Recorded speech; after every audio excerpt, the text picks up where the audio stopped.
Today we're going to talk about how to do a sound check, a daily listening check with your students that have hearing loss, whether it be cochlear implants, hearing aids. And there are a lot of videos out there on how to do this. So I'm looking more to give you some tips, some thoughts, some ideas to maybe add to that. You will need a relatively quiet space. You'll need your acoustic hoop, which hopefully you've watched my video on how to make for cheap. You'll want to sit about 3 to 6 feet, a nice comfortable conversational distance from the child. And if you're starting with the young guys, the preschoolers, the early intervention kiddos, child new to hearing aids, child new to cochlear implants, you're going to probably start with some objects to represent the sounds or some pictures. So most people tend to choose for airplane, so they use an airplane. They show somebody sleeping for a little crib, little baby doll, snake for S, for that sound. But whatever you choose, just be consistent so that one week it isn't the airplane and next week it's something completely different. We just want to stick with those same 6 things you decide to use. So we have our objects. We also have our pictures. I like to always start with both so that you can pair them together, because the sooner you can get rid of the objects, the better. They become a distraction. The kids want to play with them. So if you can switch to pictures fast, even better. I have just a set that I picked up at a workshop to represent the sounds, but you can make them, you can print them, you can laminate them. Just, again, be consistent. One of the things I like to talk about is using sign language. What? Using sign language in a listening activity? Yes. Why? Because this is not an ah. This is not an ooh. This is a train. So when we're teaching them, train. We want to say train. We want to sign train. And then we can say train. Ooh, ooh, ooh. We can say airplane. Airplane, ah, but let's pair the word, let's pair the sign. Why would we do that? 1, we want to build language.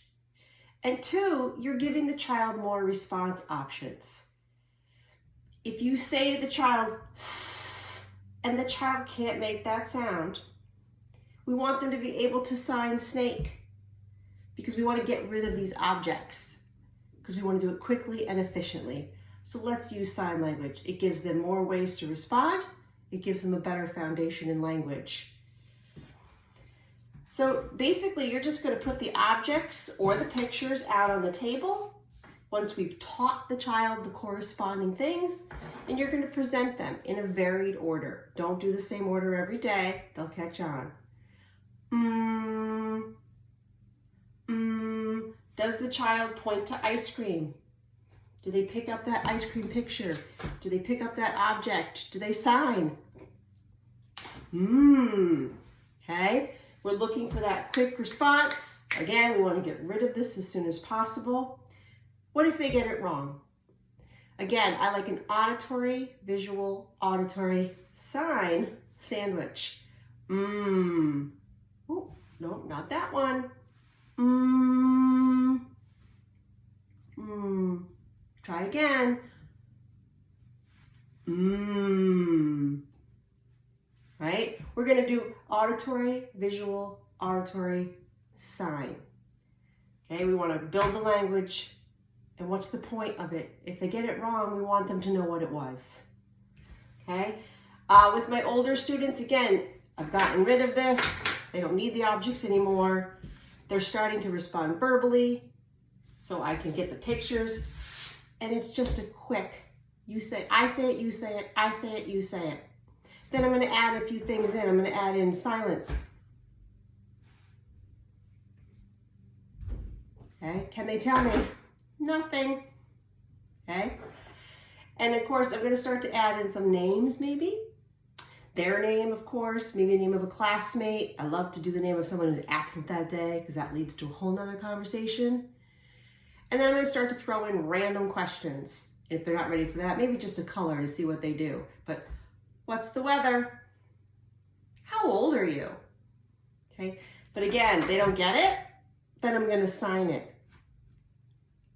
Because I still wanna have that. I don't wanna just, you were wrong, oh well. So we're gonna have sign language to support comprehension, to build language, and to give them more response options.